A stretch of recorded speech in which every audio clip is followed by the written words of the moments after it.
Halo YouTube, jumpa lagi dengan Ilmu Gunung Traders. Oke teman-teman, kita akan melanjutkan seri Trader Brain episode 4, investasi pada diri sendiri. Oke, seperti biasa sebelumnya kita disclaimer dulu teman-teman ya. Perlu diketahui trading, investasi apapun itu pada pasar finansial ya dapat menyebabkan kerugian, dapat menyebabkan kehilangan uang ya. Diharapkan teman-teman belajar dulu, cari informasi dulu, cari pengetahuan dulu, jangan asal terjun. Apalagi diajak-ajak sama orang lain, hati-hati jika Anda kehilangan uang bahkan bisa bangkrut nanti Anda hidupnya makin susah. Oke, terima kasih ya teman-teman atas perhatiannya. Oke, kali ini kita akan lanjutkan ya episode 4 yang judulnya adalah investasi pada diri sendiri. Di sini ada quote, berhenti menyalahkan orang lain atas perilaku sendiri. Jika Anda tidak menyukainya, maka investasikan waktu dan energi untuk mengubahnya ya, dari Akiro terus. Jadi intinya gini teman-teman, Anda tidak bisa terus mengeluh, Anda tidak bisa terus menyalahkan keadaan saat ini. Ya, itu nggak baik, itu tidak bertanggung jawab ya. Yang harus Anda lakukan adalah jika Anda tidak suka, sudah nggak nyaman ya, maka Anda harus berubah, Anda harus mengubahnya. Anda nggak bisa mengeluh terus dan berharap itu berubah dengan sendirinya, nggak bisa. Ya, misalnya, ya Anda mengeluh setiap hari Anda mungkin makan hanya 1 kali.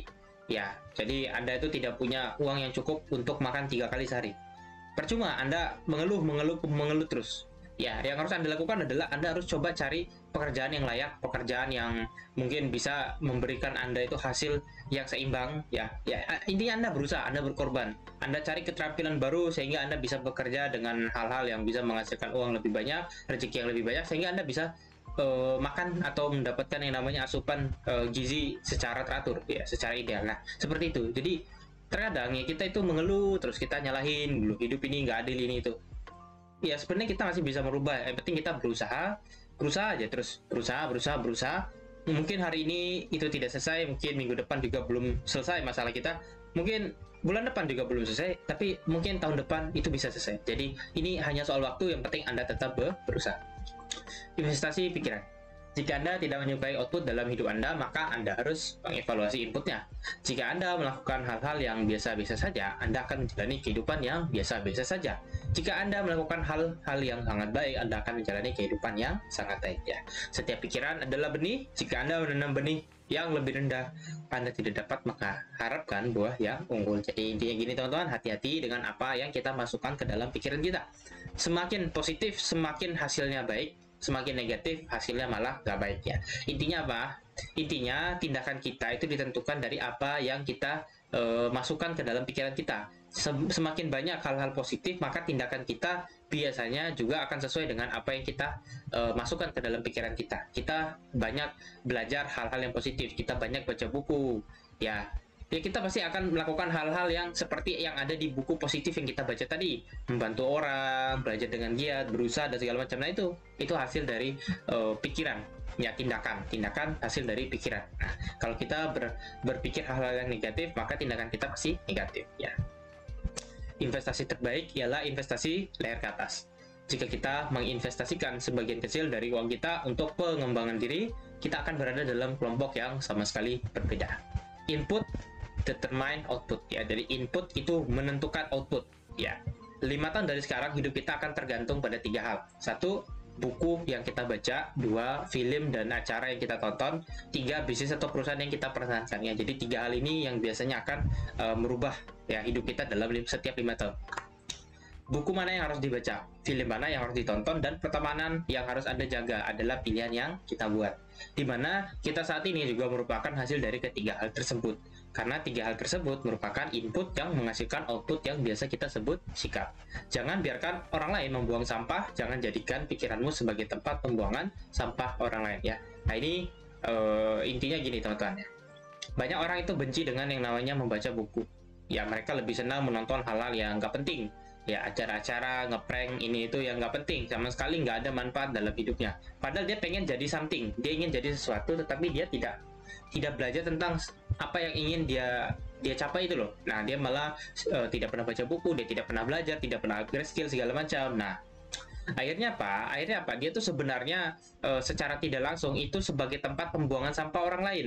Ya, ini pernah dikatakan oleh siapa saya juga lupa ya, bahwa beliau mengatakan bahwa televisi itu diciptakan adalah untuk mempengaruhi beberapa orang. Salah satunya adalah orang kalangan bawah ya. Jadi di bawah middle end ya. Ya, jadi orang-orang low end itu kan sering sekali nonton acara televisi, sinetron segala macam. Nah, itu sebenarnya tempat pembuangan sampah, tempat orang itu dipengaruhi ini itu. Ya, jadi kalau kita kebanyakan nonton hal-hal seperti itu, nanti kita tuh seperti apa? Kita sebagai tempat pembuangan sampah orang lain. Gitu loh. Jadinya apa? Jadinya nanti kita itu terlalu apa ya? Kalau saya bilang itu pikiran kita terlalu terbatas. Ya, tidak akan berkembang karena kebanyakan menonton atau melihat hal-hal yang tidak bermanfaat. Beda jika misalnya kita membaca buku. Bahkan ada yang bilang bahwa ya orang yang membeli buku itu rata-rata memang adalah orang di atas middle end, orang-orang yang sudah di atas rata-rata itu rata-rata pasti baca buku. Jadi buku itu kan rata-rata memang konsumsi adalah orang-orang yang terpelajar biasanya, gitu loh. Orang-orang yang nggak terpelajar itu jarang sekali baca buku, bahkan mereka nggak suka, mereka nggak tertarik, bahkan minat membacanya sangat sangat kurang. Nah, itu yang membuat mereka itu jarang istilahnya itu berhasil. Kenapa? Karena membaca buku itu kan seperti kita belajar pengalaman orang lain. Kita baca buku tentang bisnis, tentang ini dan itu kan kita seperti belajar istilahnya pengalaman orang lain yang dia tulis ke dalam buku itu. Ya, dan kadang beberapa buku fiksi itu kan hanyalah metafora aja, metafora dari keadaan yang sebenarnya. Ya, secara tidak langsung sebenarnya yaitu adalah pengalaman dari orang lain. Ya, contoh misalnya teman-teman kalau yang pernah baca buku The Alchemist, kalau nggak salah itu ya, The Alchemy. Ya, buku orang yang pergi, kalau nggak salah itu dia cari harta karun, tetapi ternyata harta karunnya itu ya di tempatnya dia sendiri, misalnya kayak gitu. Nah, itu kalau teman-teman mengikuti ya cerita dari buku The Alchemy itu teman-teman pasti akan mendapatkan beberapa poin, beberapa yang namanya itu manfaat, kesimpulan. Tapi kalau orang yang tidak membaca The Alchemy, pasti dia tidak akan paham hidup itu seperti apa sebenarnya, gitu. Dia mungkin mengira bahwa hidup ini hanya tentang hal-hal yang membuat kita gembira, gitu, hanya hal-hal yang membuat kita senang.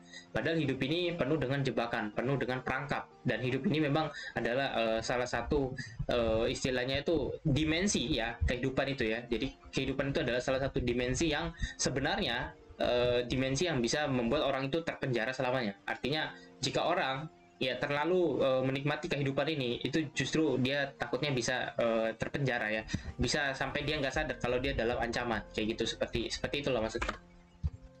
Pikiran kita adalah pabrik pikiran. Lihatlah kekuatan konsentrasi dan fokus. Pada hari yang cerah, ketika kita memegang kaca pembesar di atas selembar kertas dan terus mengarahkannya di atas kertas, tidak ada yang terjadi. Tetapi begitu kita memegangnya dengan stabil, sinar matahari terfokus dan kertas itu langsung terbakar ya. Kita harus melindungi pikiran kita dari hal-hal negatif dengan berhati-hati terhadap hal-hal yang kita lihat, kita dengar, dan kita lakukan. Toxic input bisa merusak output kita. Kita harus menjauhi pikiran dan orang-orang yang toksik. Kita perlu membanjiri pikiran kita dengan materi-materi yang memperkaya dan positif ya. Jadi intinya pikiran kita itu sebenarnya adalah dia itu punya kekuatan. Ya, yaitu kalau kita konsentrasi dan fokus, itu apa aja bisa terjadi. Ya, contohnya itu adalah kalau teman-teman pernah dulu pas kecil main pakai kaca pembesar ya. Kaca pembesar terus di bawahnya itu ada kertas. Nah, itu kan kalau kita arahin di sinar matahari goyang-goyang itu kan nggak akan terbakar kertasnya karena nggak fokus. Tapi coba kita diamkan selama 10 menit ya, kita arahin ke kertas, pasti itu terbakar. Nah, itu jadi pikiran orang-orang yang berhasil, orang-orang yang ingin sukses ya, itu dia harus fokus gitu sampai dia bisa membakar kertas tadi. Maksudnya dalam arti kertas itu kalau kita anggap sebagai tantangan, itu bisa dia lewati gitu loh, bisa dia selesaikan beberapa problemnya, masalah-masalah itu. Nah, makanya kita itu bagaimana kita bisa fokus kalau kita tidak melindungi pikiran kita dari hal-hal negatif gitu. Makanya kita harus hati-hati. Makanya kan ada yang bilang bahwa kita tuh harus terus belajar dan kita tuh harus terus yang namanya waspada. Iya gitu loh. Jadi hidup itu jangan diartikan sebagai tempat kita itu kalau orang bilang itu YOLO ya, you only live once. Jadi hidup itu cuma sekali, maka harus euforia, harus gembira terus. Ya salah. Ya, hidup itu nggak bisa dibilang hanya cuma sekali. Justru karena hidup itu cuma sekali, kita nggak boleh sembarangan gitu loh, asal-asal nyari hura-hura, nggak boleh. Karena hidup cuma sekali. Justru karena hidup ini cuma sekali, kita harus memanfaatkan hidup kita ini dengan benar-benar istilahnya tuh bermanfaat. Jadi benar-benar fulfill gitu ya. Jadi nggak boleh sembarangan. perubahan itu bersifat halus. Banyak dari kita mungkin tidak menyadari bahwa kita memiliki teman yang baik. Orang yang bermaksud baik tetapi memiliki pengaruh negatif pada kita. Pada saat kita menyadari bahwa kita telah terkikis dari dalam, mungkin sudah terlambat. Kita perlu membuat pilihan dari awal kehidupan tentang jenis teman yang ingin kita miliki. Setiap hubungan memiliki pengaruh positif atau negatif pada kita. Nah ini, hati-hati Anda memilih teman. Ingat ya, perubahan itu bersifat halus, karena tidak mungkin satu hari Anda langsung berubah. Kalau Anda punya teman-teman yang negatif itu biasanya ya, dia itu secara tidak langsung nanti jangka panjang itu. Ya, setahun, 2 tahun itu baru kelihatan perbedaannya. Pelan-pelan dia, nggak langsung berubah hari ini. Ya, Anda kalau hari ini bergaul dengan penjudi, Anda mungkin nggak akan berjudi hari ini. Anda masih bisa menolak itu. Tapi mungkin tahun depan Anda akan berjudi sendiri. Karena Anda akan, Anda sudah berubah gitu. Dan sifat berubah itu kan memang pelan-pelan. Ya, bertahap ya, step by step. Dia nggak langsung berubah langsung. Nah, makanya hati-hati jika Anda salah bergaul. Ya, kita perlu mengelilingi diri kita dengan orang-orang yang jauh lebih bijaksana dari kita, atau bergabung dengan sekelompok orang yang memiliki standar kinerja tinggi. Jika kita selalu berada di sekitar orang yang stres, tingkat stres kita sendiri akan naik. Kita perlu menjauhi orang-orang yang negatif, egois, tidak jujur, dan tidak tulus. Karena pengaruh mereka mulai mempengaruhi karakter kita. Hindari orang dengan situasi yang membawa konflik ya. Jadi intinya ya ini kembali kepada diri kita lah. Kalau kita mau berhasil, teman itu juga harus kita filter gitu loh ya, harus kita istilahnya pilih-pilih. Nggak bisa semua orang kita jadikan teman ya, kita harus lihat dulu dia ini orangnya seperti apa, apakah secara jangka panjang dia memberikan kita ini pengaruh baik atau pengaruh negatif. Kalau kita lihat dia hanya baik pada kita, tapi dia sebenarnya, misalnya gini, kita punya teman penjudi, ya dia baik ketika dia menang judi, dia bagi-bagi makanan ke kita, dia traktir kita makan. Ya secara teori kita bisa menganggap bahwa dia baik karena ketika dia menang judi dia traktir saya makan. Tetapi kan tetap aja temanmu itu melakukan perbuatan yang salah, perbuatan negatif, yaitu berjudi. Suatu saat takutnya apa? Ketika dia kalah judi, nanti dia malah jadikan kalian itu tempat ngutang. Dia ngutang dari kalian, dari teman-teman ini. Teman-teman nanti diutangin, terus bisa jadi dia lagi stres, dia lagi kesal, teman-teman dipukul. Ya karena lagi kalah judi atau apapun itulah segala macam. Dan itu hati-hatilah. Hati-hati ya, bahkan orang-orang yang kalau sudah banyak hutang judi itu akhirnya apa? Bisa merampok. Dia bisa merampok, bisa jadi pencuri, jadi bisa jadi teman-teman jadi korban juga. Teman-teman ada HP baru misalnya, tiba-tiba teman-teman punya teman yang penjudi yang baru kalah, punya hutang judi banyak. HP-mu bisa jadi dia gadai, dia ambil, dia culik, ya dia curi, dia jual, selesai. Ya dia nggak peduli, karena yang dia pedulikan adalah bagaimana caranya dia bisa selamat gitu. Ya itu dampak dari negatifnya salah bergaul. Ya. Jika telur elang ditempatkan di sarang ayam, telur menetas dan elang kecil tumbuh dengan mengira itu adalah ayam. Elang melakukan apa yang dilakukan ayam. Ia menggaruk kotoran untuk biji. Ia tidak pernah terbang lebih dari beberapa kaki, karena itulah yang dilakukan ayam. Suatu hari dia melihat seekor elang terbang dengan anggun di langit. Jadi elang tidak pernah berpikir 2 kali, percaya bahwa itu adalah kebenaran. Ya, dia percaya bahwa itu adalah kebenaran. Dia hidup dan mati sebagai ayam, tidak pernah tahu apa yang dia mampu.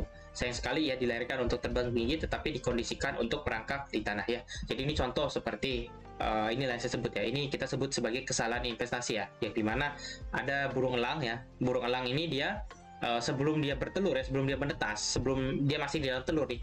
Nah dia tuh malah ditaruh di sarang ayam. Ya, taruh di sarang ayam. Akhirnya waktu dia menetas, dia melihat teman-temannya ayam semua. Nah dia kira dia itu ayam. Ya kan? Kenapa dia kira dia ayam? Karena kalau kita pakai otak logika begini, hewan itu tidak pernah bisa melihat dirinya sendiri. Manusia bisa, karena manusia ada cermin. Nah kalau hewan itu kan dia nggak ada cermin ya, maksudnya nggak ada hewan ngaca gitu, jarang. Jadi hewan itu kan dia nggak bisa lihat dirinya sendiri. Yang dia tahu adalah dia lihat sekelilingnya. Oh saya bergaul dengan ayam, gitu loh. Saya punya dua kaki, saya punya sayap, berarti saya ayam juga gitu loh. Jadi dia berpikir bahwa dia itu ayam, dia tuh mengira dirinya ayam gitu loh. Jadi karena dia setiap hari tinggal sama ayam, dia mengikuti perilaku si ayam tadi ya, nyari biji-biji apa itu, nyari-nyari di tanah, garuk-garuk tanah ya. Terus ya itu tadi, dia nggak pernah terbang karena ayam nggak ada yang terbang kan, terbang dikit lah ya, nggak ada yang terbang tinggi gitu, nggak ada. Nah karena dia lihat itu banyak, mayoritas teman-temannya yang tinggal di kandangnya dia itu adalah ayam ya, maka dia nggak pernah sadar bahwa dia sebenarnya bukan ayam gitu.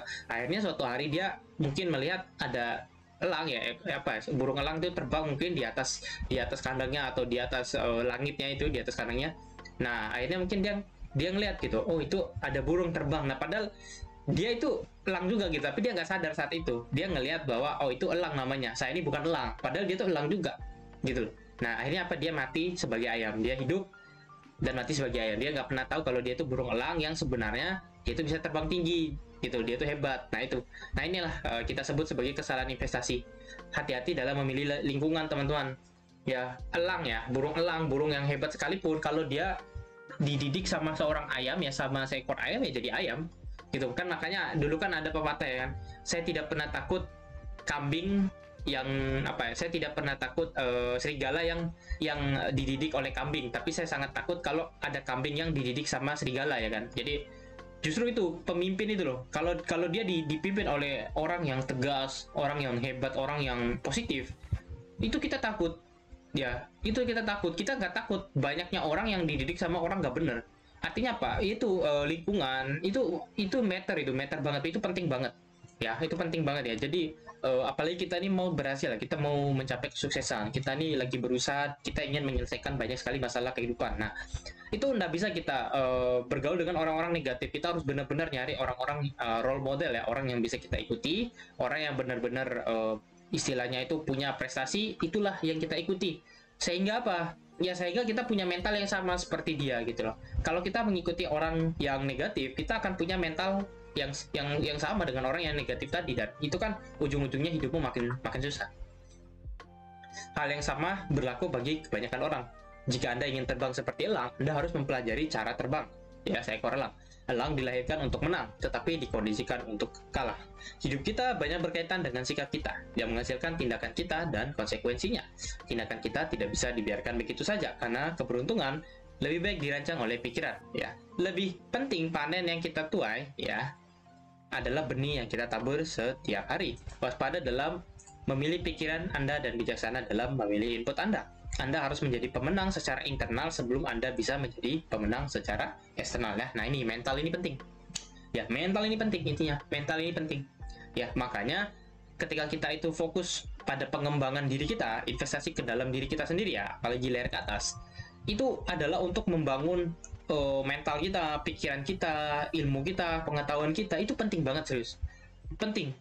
Kenapa? Karena kalau Anda belum berhasil saat ini, tapi Anda sudah punya mental seorang pemenang, Anda sudah punya mental orang yang akan sukses, ya, Anda pasti berhasil suatu saat, gitu loh, ya, Anda pasti berhasil suatu saat, gitu loh, ya. Orang tua saya itu selalu berpesan, ya, kalau kamu mau berhasil, kamu mau sukses, kamu dalam hati kecilmu itu harus punya keyakinan dulu, saya akan berhasil, saya akan mengejar keberhasilan, gitu loh. Kalau kamu nggak punya keyakinan di dalam hati kecil kamu, maka nggak akan pernah bisa kamu capai, gitu loh. Karena manusia itu dia butuh yang namanya nanti afirmasi, teman-teman, gitu ya. Nanti saya akan bahas itu di seri selanjutnya mungkin ya. Jadi kita kalau mau berhasil lah, itu kita harus dalam diri kita itu harus bisa kita intinya itu afirmasi dulu. Saya akan berhasil. Saya adalah seorang elang. Jadi logikanya gitu lah. Saya adalah seorang elang. Saya bisa terbang. Ya, saya bisa terbang. Nah, ketika kamu terjun dari mungkin ketinggian, dari bukit, dari pohon, kamu nggak takut jatuh karena kamu sudah tahu saya adalah elang dan saya bisa terbang. Ya, sekalipun kamu punya sayap, kalau kamu nggak tahu kamu elang dan kamu nggak tahu kamu bisa terbang, ya percuma. Ya, itu namanya ya itu tadi ya, hidup dan mati seperti ayam tadi kita bilang gitu. Maksudnya salah paham ya. Gitu loh. Nah, makanya Anda harus yakin ke dalam diri Anda sendiri. Yang pertama adalah ini ya, cara investasi. Nah, ini saya bagikan bagaimana caranya kita investasi ke dalam diri kita sendiri. Satu, kita harus menentukan tujuan. Ya, jadi untuk berinvestasi pada diri sendiri, pertimbangkan untuk menetapkan tujuan. Menetapkan tujuan dapat membantu Anda mencapai hasil dengan menentukan apa yang ingin Anda capai. Jika Anda menulis daftar tujuan yang dapat dicapai, kemungkinan besar Anda akan mencapainya. Menetapkan tujuan juga dapat membantu Anda memvisualisasikan apa yang Anda inginkan, yang dapat membantu Anda memproses langkah-langkah yang perlu Anda ambil untuk mencapainya. Nah, jadi yang pertama, kalau kita mau berhasil, kita harus tahu kita tujuannya apa. Saya mau berhasil. Nah, berhasil ini kan konteksnya luas. mau berhasil seperti apa, kamu apa yang mau kamu capai. Oh, saya mau berhasil mungkin jadi mungkin dosen gitu, dosen S2 di universitas ini. Nah, jurusan apa? Kita harus tahu dulu misalnya kan. Kita mau jadi dosen, kita mau jadi guru besar gitu. Kita mau jadi orang yang berilmu, kita mau jadi peneliti ilmuwan apa. Jurusannya apa gitu loh ya, apa kategorinya kan nggak bisa semua hal kamu kuasai. Oh, saya ingin jadi misalnya dosen dalam misalnya kedokteran misalnya gitu. Oh, mungkin dalam yang namanya hukum ya, politik ya, filosofi apa gitu kan, filsafat ini tuh. Nah, harus kita pilih dulu, harus jelas tujuan itu teman-teman ya. Anda mau jadi apa harus jelas, nggak bisa abu-abu gitu. Anda mungkin bilang jadikan saya seperti apapun yang seperti apa saja gitu, nggak bisa. Harus pilih, Anda ingin jadi seorang trader, tulis Anda ingin jadi trader apa dulu, trader saham, trader kripto, trader forex, trader apa nih yang jelas gitu loh. Trader ekspor impor itu disebut trader juga, orang ekspor orang impor itu trader juga, sama gitu loh ya. Nah, kita harus jelas gitu.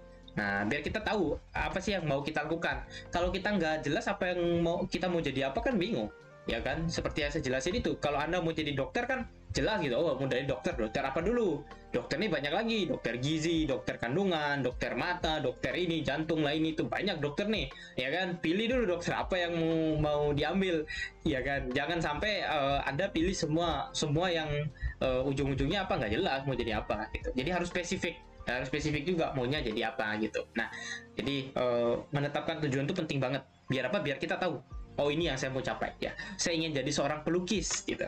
Pelukis apa gitu loh ya, seniman yang seperti apa gitu loh, gaya lukisanmu mau yang seperti apa, target klienmu yang seperti apa gitu loh. Kamu mau melukis itu untuk siapa, harus jelas. Nah, itu biar jelas. Semakin jelas tujuan yang kamu tetapkan, justru semakin bagus, semakin gampang kamu membangunnya ya. Seperti kita bangun rumah ya, pasti kalau mau bangun rumah orang selalu nanya lebar luas rumah berapa ya kan, luas rumah berapa, kemudian mau lantai berapa, kamar mau berapa ya kan, ada garasi apa enggak, ada halaman apa enggak kan. Seperti orang bangun rumah itu pasti kan ditanya itu. Nggak mungkin dia langsung nanya bangun rumah warna catnya apa, nggak ada nanya gitu. Nggak kayak gitu nanyanya, pasti nanya dulu luasnya seperti apa, berapa kamar ini itu gitu ya, urusan. Nggak mungkin dia bangun rumah malah ditanya catnya warna apa nanti gitu kan, mau pakai kursi merek apa, kan nggak mungkin gitu. Nah, yang kedua adalah jadilah kreatif. Menjadi kreatif datang dalam berbagai bentuk, seperti membuat karya seni, bermain musik, atau menulis. Meningkatkan kreativitas Anda dapat membuat Anda menjadi pemikir yang lebih baik, yang dapat membantu Anda memecahkan masalah dan berinovasi. Cobalah untuk menemukan outlet kreatif seperti melukis atau menulis, untuk membantu menumbuhkan kreativitas. Jadi yang kedua itu adalah jadi kreatif. Jadi kita harus kreatif lah, kita harus mengikuti hal-hal yang meningkatkan kreativitas kita ya. Jadi contoh nih, Anda ingin jadi seorang musisi. Nah, pertanyaannya, apakah menjadi musisi itu tiba-tiba langsung bisa terkenal gitu kan? Enggak. Ya kan? Kalian harus punya karya. Nah, bagaimana caranya membuat karya? Yaitu kita harus istilahnya kreatif. Kita harus mengikuti mungkin beberapa workshop ini itu, cari komunitas segala. Ya intinya kreatif lah. Ya itu. Jadi kita itu terkadang apa ya, kalau saya bilang itu banyak hal di dalam dunia ini itu yang bisa menjadi uang sebenarnya. Sesimpel apapun itu, banyak ya, orang jualan kertas aja bisa jadi uang.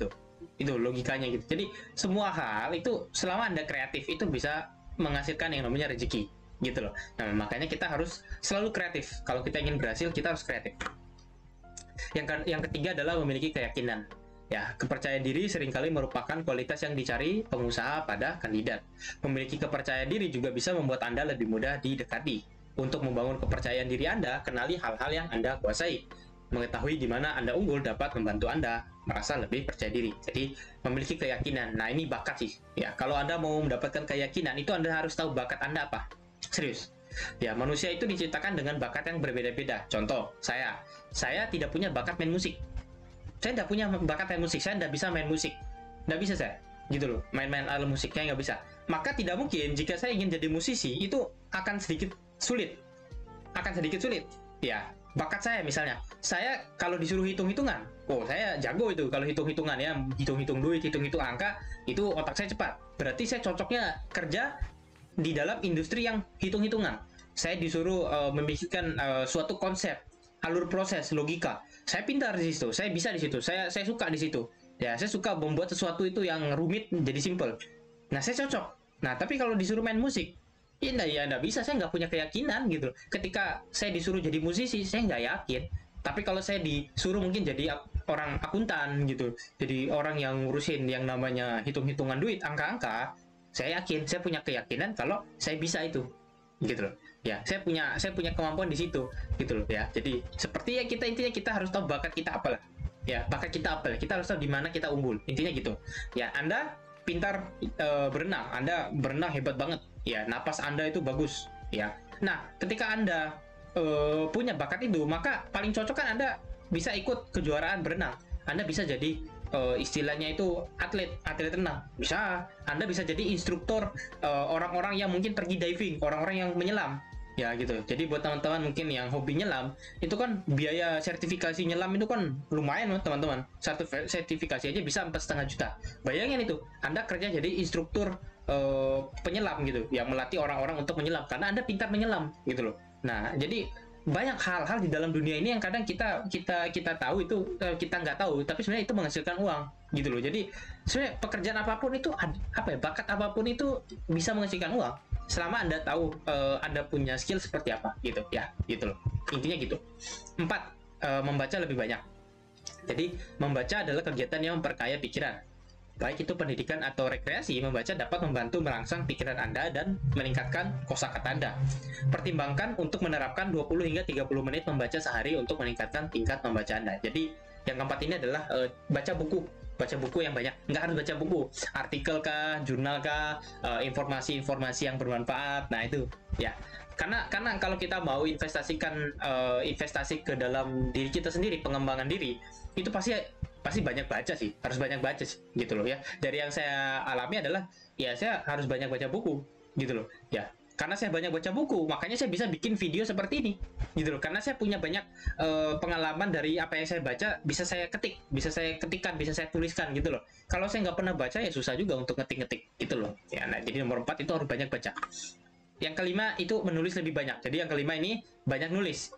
Menulis beberapa setiap hari ya dapat membantu mengatur pikiran Anda, dan itu bisa menjadi saluran emosional yang sehat. Anda dapat mencoba menulis puisi, cerita pendek, drama, buku, atau esai pribadi. Buat jadwal menulis dengan menyetel timer selama 20 atau 30 menit untuk waktu menulis yang dikhususkan ya. Jadi kita harus belajar menulis juga. Ya seperti saya membuat konten ini, itu saya belajar juga menulis walaupun masih kurang bagus ya, tapi saya coba untuk mengetik ya. Kenapa? Karena menulis ini juga bagian dari proses untuk kita belajar, gitu loh. Ketika kita menulis kembali apa yang kita pelajari, itu seperti refreshing, seperti kita itu terkoneksi kembali dengan informasi apa yang kita pelajari sebelumnya. Jadi itu manfaatnya ya. Jadi biar menguatkan yang namanya memori, ya muscle memory. Nomor 6, mengikuti kursus. Pertimbangkan untuk mengambil kelas atau kuliah di perguruan tinggi, mengambil sertifikasi atau lisensi. Mendidik diri sendiri dapat membuat Anda lebih menarik di mata orang lain. Itu juga dapat mengubah dan memperluas cara Anda memandang kehidupan, yang dapat membantu Anda menjadi individu yang berwawasan luas. Memajukan pendidikan Anda dapat menghasilkan banyak peluang, termasuk pekerjaan, kenaikan gaji. Jadi, mungkin bermanfaat untuk mengambil kelas tambahan atau untuk mendapatkan gelar yang lebih tinggi. Ya, jadi nomor 6 ini mengikuti kursus. Entah itu sekolah lagi atau ikut pelatihan segala macam, itulah sertifikasi ini tuh. Nah, itu penting. Ya, bagaimana Anda bisa, misalnya nih, Anda seorang trader. Ya, nah, bisa jadi Anda mengikuti kursus. Ya, mengikuti kursus tentang mungkin risk management lah, mungkin tentang bagaimana caranya mengelola modal yang lebih banyak. Mungkin Anda juga kursus tentang hal-hal yang lain, instrumen-instrumen investasi yang lain. Bisa jadi kan? Jadi kita itu harus tetap belajar gitu loh. Kita harus tetap belajar. Nggak bisa kita hanya apa ya? Kalau saya bilang gini, informasi yang ada di dunia ini tidak terbatas. Nah, bagaimana caranya kita bisa grow, bisa berkembang, bisa mendapatkan informasi ini? Ya, salah satunya adalah dengan cara kita mengikuti pelatihan, mengikuti kursus, mengikuti istilahnya tuh pembelajaran. Ya, jadi memperdalam lagi pembelajaran kita. Tujuannya itu. Ya, sama lah kayak kita logikanya, misalnya kita tidak punya, kita misalnya gini, kita mau kerja menjadi supir pribadi konglomerat. Oh, anggaplah kita mau jadi supir pribadi bos besar nih. Kita nggak punya SIM, kita belum punya SIM, kita nggak tahu cara menyetir. Apalagi nanti yang disetir itu mobilnya mobil mewah, Bentley mungkin ya kan. Kita pasti ngapain coba? Ambil lisensi, ambil sertifikasi ya kan. Kita pasti pergi ke tempat apa ya, orang latihan menyetir ya, tempat pelatihan menyetir atau apa intinya itu belajar nyetir di sana ya kan, dari mungkin mobil yang kecil sampai mobil yang kayak truk, itu kamu pelajari, ambil lisensinya, ambil sertifikasinya. Makanya SIM itu kan ada A, ada B, ada C ya kan. Nah itu, jadi seperti itu contohnya. Jadi itu untuk mendapatkan skill itu penting itu ya. Itu salah satu adalah contoh investasi leher ke atas atau investasi kepada diri kita sendiri gitu loh ya. Nomor 7, pelajari keterampilan baru. Mempelajari keterampilan baru dapat meningkatkan pengetahuan dan kemampuan Anda yang dapat membantu saat ada tugas atau tantangan baru muncul. Keterampilan baru dapat mencakup keterampilan praktis seperti manajemen waktu, keterampilan fisik seperti bekerja dengan alat. Tetapkan tujuan untuk mempelajari keterampilan baru setiap kuartal dengan mendaftar di kelas online atau workshop. Nah, nomor 7 ini kita harus pelajari hal-hal yang baru ya, keterampilan. Contoh nih, saya tahun ini itu belajar tentang YouTube ya. Dulu saya nggak ngerti ngupload video seperti apa, kemudian bikin apa desain banner itu seperti apa. Saya nggak ngerti ya, maksudnya kudet banget lah. Sekarang saya ngerti gitu, oh cara bikin banner thumbnailnya seperti apa, kemudian cara ngupload video ya, kemudian cara tambahin efek suara ya, cara mungkin ngedit dikit apa segala macam ya. Itu belajar dari itu, belajar karena keterampilan baru tadi gitu. Oh saya mau belajar ini bikin konten di YouTube, jadi saya belajar itu pelan-pelan ya, pelan-pelan kita belajar. Nah itu maksudnya, jadi nggak stuck juga gitu loh, nggak stuck doang gitu ya. Jangan stuck juga hidup Anda, jangan buntu gitu. Anda harus belajar hal baru, mau itu loh, merendahkan diri Anda gitu loh. Ketika Anda nggak ngerti ya pelajarin gitu loh. Anda jangan seperti orang yang sudah hebat banget gitu, jangan. Kita tetap belajar pelan-pelan, pasti ada hal-hal yang kita nggak tahu gitu loh ya. Makanya kita belajar pelan-pelan hal-hal baru itu, nanti kita tingkatkan ya. Misalnya mungkin tahun depan saya pengen belajar cara intinya itu main yang namanya golf ya, saya ingin belajar main golf, saya ingin pelajari bagaimana sih cara main golf.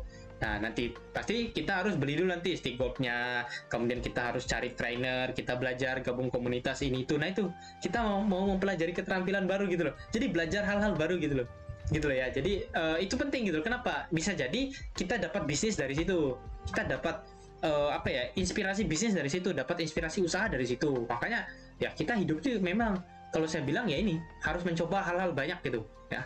Kemudian yang ke-8, mempelajari bahasa baru.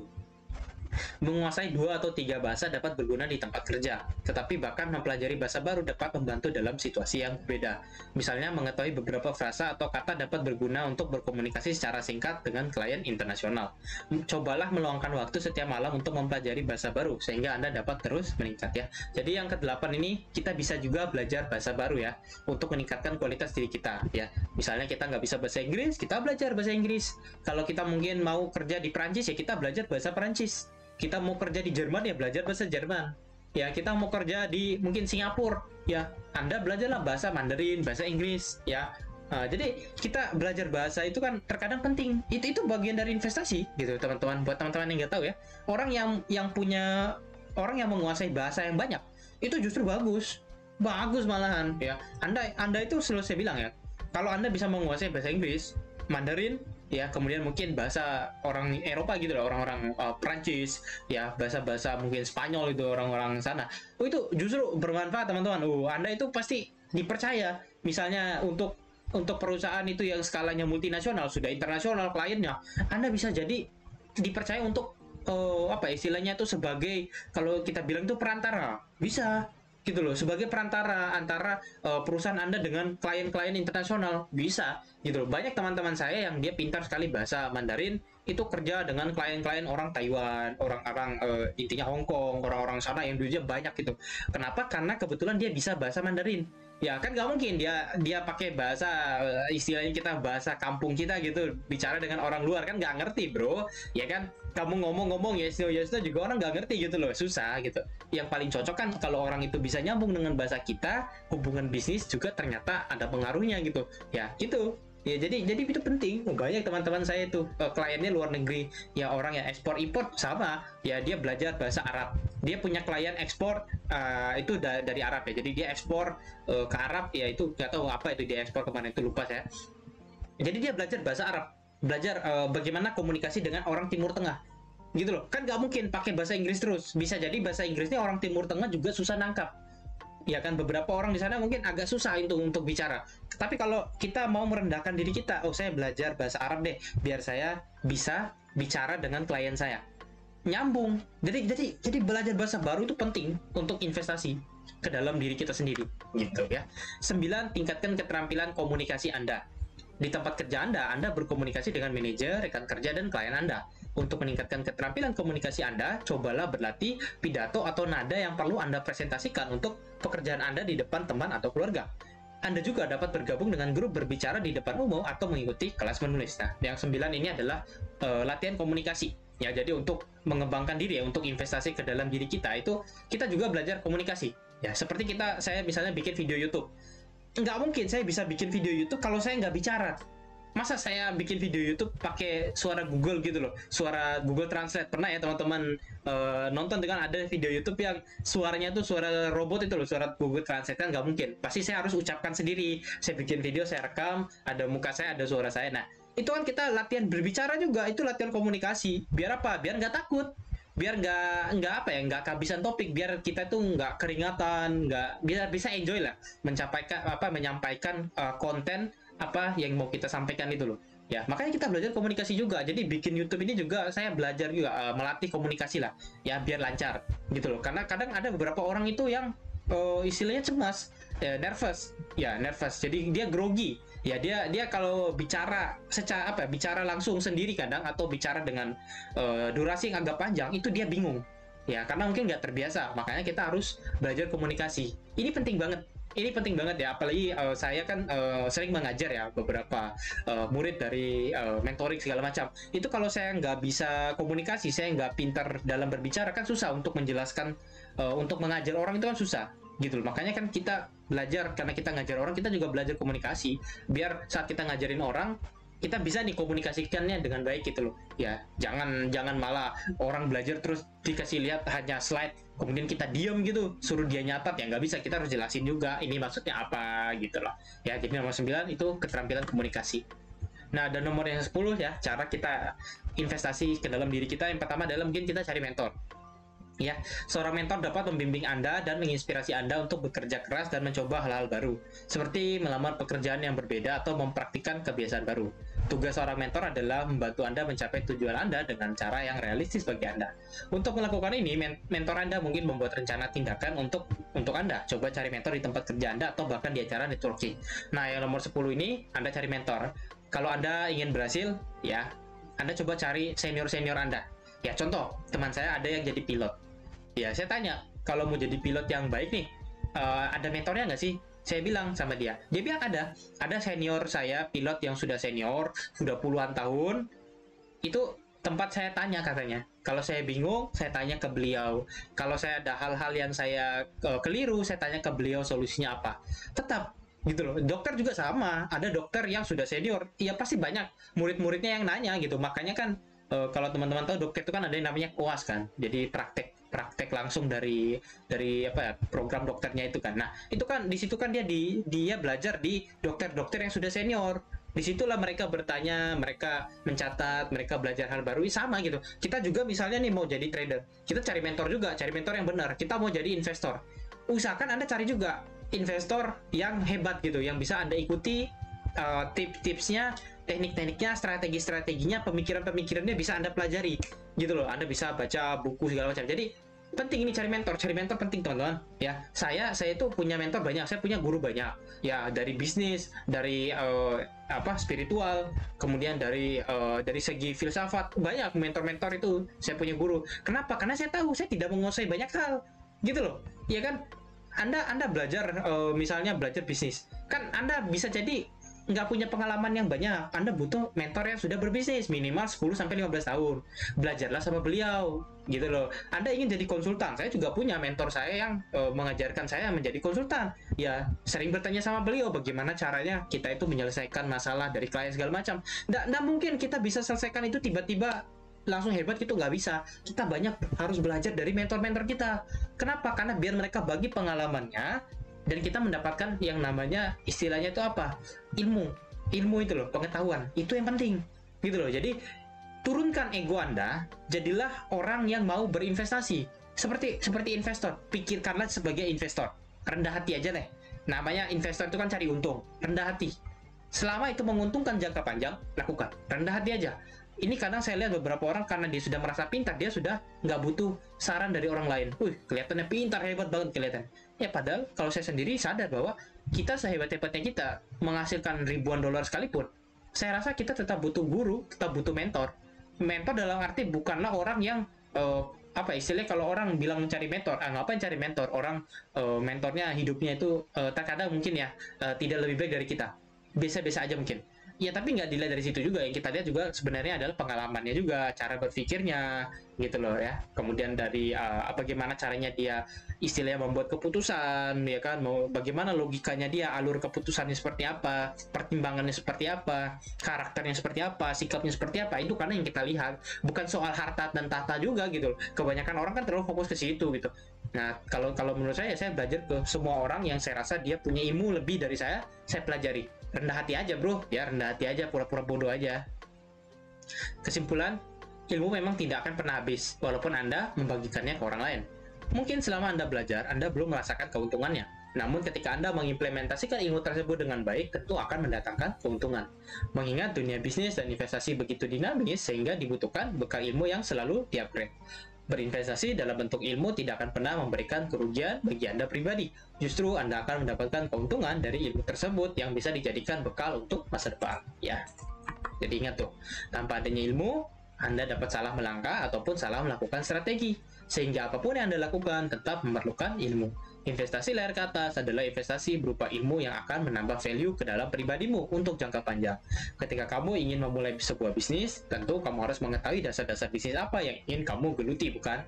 Bila Anda ingin jadi strong trader, ya, Anda harus memiliki ilmu tentang trading dan investasi. Maka akan lebih mudah bagi Anda untuk melihat potensi dari apa yang Anda jalankan, sehingga dapat mengurangi resiko dan meningkatkan potensi keuntungan, ya. Investasi layar ke atas yang mungkin kurang terdengar di kalangan masyarakat luas ternyata memiliki sejumlah manfaat serta keuntungan yang tidak kalah dengan investasi-investasi lain pada umumnya. Beberapa dari keuntungan tersebut bahkan tidak bisa didapatkan menggunakan uang. Perlu diingat bahwa investasi, baik itu investasi layar ke atas maupun investasi jenis lain, memang tidak untuk semua orang. Prosesnya cukup panjang, melelahkan, sehingga tidak cocok bagi sejumlah orang yang lebih memilih mendapatkan hasil instan ketimbang melewati proses berliku demi meraih kesuksesan yang mereka inginkan. Tentunya, keuntungan-keuntungan dari investasi layar ke atas tidak bisa diraih begitu saja. Seseorang perlu belajar, bekerja keras, dan tekun dalam melakukan investasi ini, agar bisa mendapat keuntungan semaksimal mungkin di masa mendatang. Oke, jadi itu aja teman-teman ya. Jadi itulah penjelasan tentang investasi pada diri kita sendiri, yang dimana memang kalau kita ngomongin investasi pada diri sendiri nih, investasi layar ke atas yang biasa disebut, itu banyak orang memang nggak terbiasa ya, karena memang investasi layar ke atas itu adalah investasi yang membutuhkan waktu paling banyak, ya, tapi hasilnya jangka panjang. Karena prosesnya panjang, nggak instan, tapi hasilnya ini yang kita lihat. Kita jangan melihat yang kita lalui, tapi kita lihat hasil panjangnya, jangka panjangnya teman-teman ya. Jadi jangan lihat instannya, jangan lihat siapa yang cepat, jangan. Tapi lihatlah secara jangka panjang ya. Kalau orang sudah punya ilmu, punya pengetahuan, punya pengalaman, saya rasa orang itu akan lebih mudah mendapatkan yang namanya uang, mendapatkan yang namanya kekayaan. Tapi kalau dia tidak punya ilmunya, berapapun uang yang dia pegang itu bisa habis. Ya, makanya kita butuh yang namanya ilmu. Ya ingat teman-teman, kita sering protes bahwa enak ya dia orang kaya, enak ya dia punya duit 1 triliun. Sekarang kita coba uji ke dalam diri kita. Seandainya hari ini kita diberikan uang 100 miliar, apakah rencanamu agar uang 100 miliar itu bisa menjadi 1 triliun? Ya, 10 kali lipatnya. Ayo, berapa lama mencapai 1 triliun? Ya, apa yang akan kamu lakukan? Strateginya seperti apa? Apakah kamu butuh tim? Apakah kamu bisa melakukannya individu? Ya, dan bagaimana jika kamu gagal? Dan bagaimana jika kamu berhasil? Coba kita pikirkan seperti itu. Jangan kita hanya protes bahwa enaknya orang lain. Jangan. Tapi kita harus tanyakan ke dalam diri kita juga bahwa apa yang orang lain lakukan itu karena dia punya ilmu, itu karena dia sudah berinvestasi ke dalam dirinya sendiri, dia punya pengalaman, ya, sehingga dia mendapatkan apa yang sebenarnya dia sudah impikan, tujuannya dia tercapai. Nah, kita jangan sering menyalahkan orang lain, apalagi seakan-akan orang lain itu buruk. Ya, ketika orang berhasil, kita seakan-akan melihat bahwa keberhasilan orang itu tidak pantas untuk dia. Salah. ya. Justru kita harus belajar bagaimana caranya kita bisa berhasil seperti orang tersebut, ya. Dan selalu ingat, teman-teman, jangan lupa untuk investasi leher ke atas atau investasi ke dalam diri kita sendiri, ya. Jangan investasi ke hal-hal yang tidak menguntungkan secara jangka panjang, ya. Oke, itu saja teman-teman, ya. Kita sampai jumpa lagi di pembahasan kita selanjutnya. Thank you so much. Bye bye.